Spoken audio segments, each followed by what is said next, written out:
Joining me is the District Collector of Wayanad, Megashri. Thank you so much for talking to us, ma'am. What is the status of the rescue and relief operation? So today is the fourth day of the rescue and relief operations. So today we have, you know, entire area has been segregated into 6 zones. So based on that, the force deployment has been done. Along with the force, the local volunteers have also been given to them, so that they will be helpful to show them the local area. So more than 1,376 people from the force are already here on the field. Along with that, local volunteers are also there. So more than 2,000 people are participating in today's operations. And Mundakkai, or is there any areas where search and relief operations has to be intensified?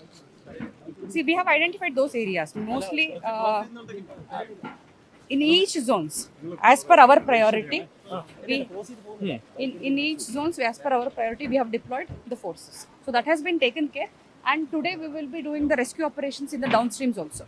So that means like 40-kilometer stretch has to be covered. For that, we have deployed coastal guards, navy people, army, NDRF people is there, fire and rescue is there. Along with that, local people also participating in the rescue operation. Okay, ma'am. This area was completely cut off, and now rescue teams are able to manage this area in full swing after the construction of this Bailey Bridge by the Indian Army's engineering wing in record time. They started this work on Wednesday, and the bridge was operational by Thursday evening, so that heavy machinery can be moved to the other side, because as far as the rescuers are concerned, the teams have been spread out in different places, and they have been manually trying to locate the bodies and carry out rescue operations. But what they were unable to do is to try and see if there are more dead bodies underneath these big boulders and the rubble, because Mundakkai is completely flattened. All the houses in Mundakkai have been destroyed, and this is Chooralmala. And just to give you a sense of the kind of devastation this entire place has faced, these pictures clearly reveal and tell you the story. The other side of the buildings that you see is the school, and right next to the school is the river stream. In fact, this is the original river, but look at the kind of devastation the landslide has caused. This entire place was filled with water, and it was making things difficult for the rescue teams to cross over. That is one of the reasons why the Indian Army constructed a temporary bridge on the other side. And they also established a zip line to to move the bodies from one side to the other. So this is how rescue operations were being carried out in the past 3 days. But now, after the construction of the bridge, there you can see rescue teams walking on top of this bridge, and they are moving towards Mundakkai, because that is where the focus is at this point in time of almost all the rescue operations, because that is where there are still at least 200 people missing. As far as the state government is concerned, the numbers of the state government somewhere remains between 200 to 220, the number of people who have died, but media channels are reporting that at least 294 bodies have been recovered, and most of these bodies have been recovered from Nilambur, which is 70 kilometers away from here. These bodies have been washed away. And just a short while ago, I spoke to the collector of Wayanad, Megashri. She was telling us that this entire zone has been segregated into 6 zones.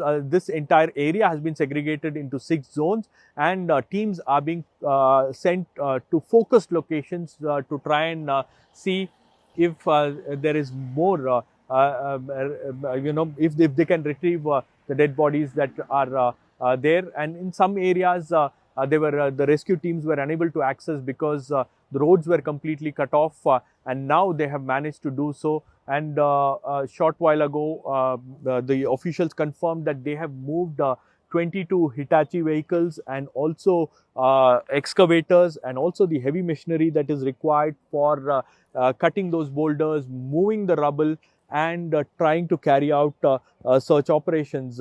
They have been doing that manually for the past 2 days, but now with the help of these missionaries, the operations can be intensified and they can retrieve more bodies from there.